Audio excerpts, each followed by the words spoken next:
Hello guys, Setiak here. In this video I will explain how to shape up your atlas to sustain one specific map of your choice. I won't go into specific investment guidelines, only give rough tips to keep the video relatively short and stay on topic.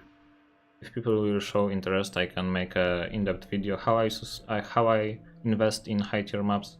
I don't have any problems sustaining tier 16, for example. But back to the topic of the video. Setting up your atlas is step number 1 and the most important one to sustain the map of your choice. In order to sustain your map, you have to make sure it's the only map that can drop in this tier, let's say tier X, and you cannot drop any other maps in tier X plus 1.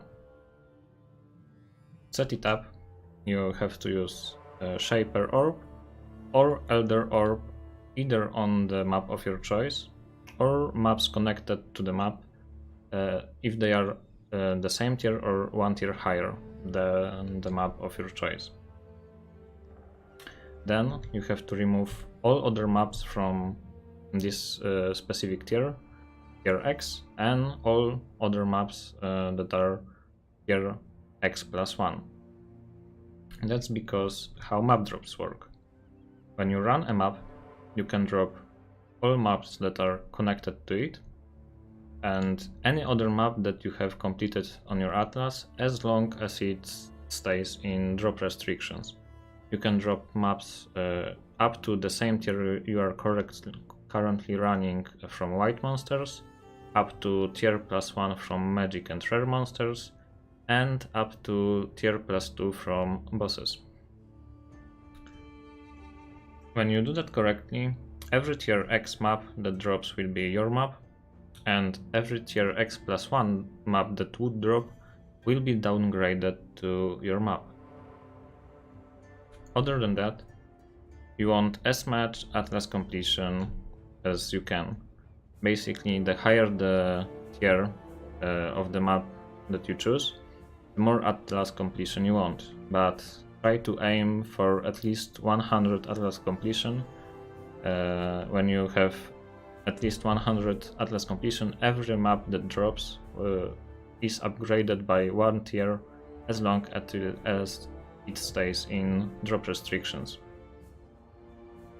If you don't know how to remove maps from the atlas, you have to sell 3 sextants and 1 scour orb to a vendor and you will get cartographer's seals. Every seal lets you remove one map from the atlas, so when you have to remove all 2 tiers it can get quite expensive.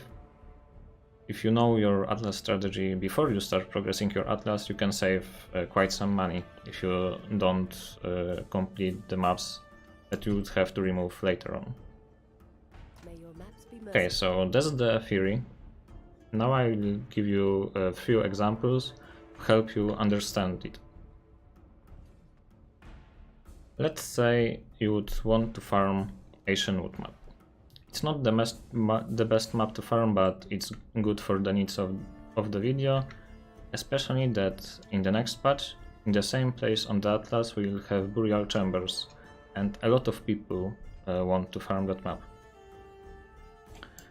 So, Asian Wood is a T6 map, and it's connected to T6 Sulfur Vents, T7 Primordial Pool, and T5 Alleyways.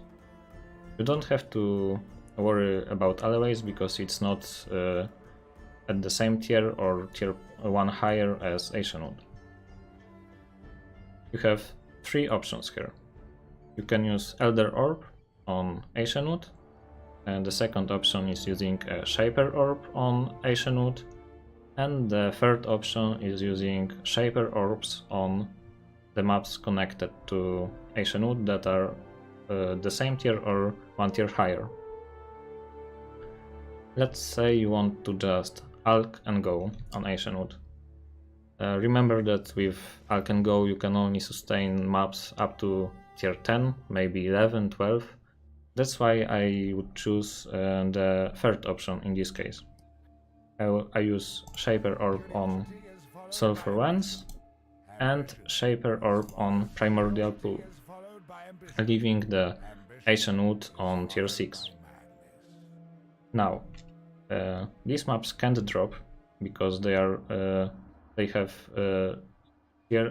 is too high to drop in T6 map, and you have to remove all other tier 6 maps on the Atlas and all other tier 7 maps from the Atlas. When you do that, when running Ancient Wood, you will sustain with just Arc and Go, because you won't drop any other tier 6 or tier 7 maps. Shaping these two maps is very important. If you didn't shape them, they would still drop because they are connected to this map. Okay, now I have to unshape these two maps and get my tier 6 Shaper Orb again. So the second option is using Shaper Orb on Ancient Wood. I would do that if you don't want to farm a tier 16 map, or your build simply can't survive farming tier 16 maps, but you still want to use Sextant on this map. When you shape Ancient Wood, it will be tier 11, so you'll have to remove all other tier 11 from the Atlas and all other T12 maps from the Atlas. You leave Primordial Pool and Sulfur Lens unshaped because they are no longer on the same tier or one tier higher as Ancient Wood, and you can use cheaper sextants on them when they are not shaped. When you shape your maps, remember that you won't sustain maps without sextants or other investment starting from tier 13, maybe even 12 or 11. I have to unshape this map again. And now, the third option is to use Elder Orb on Ancient Wood. This will make this map tier 16.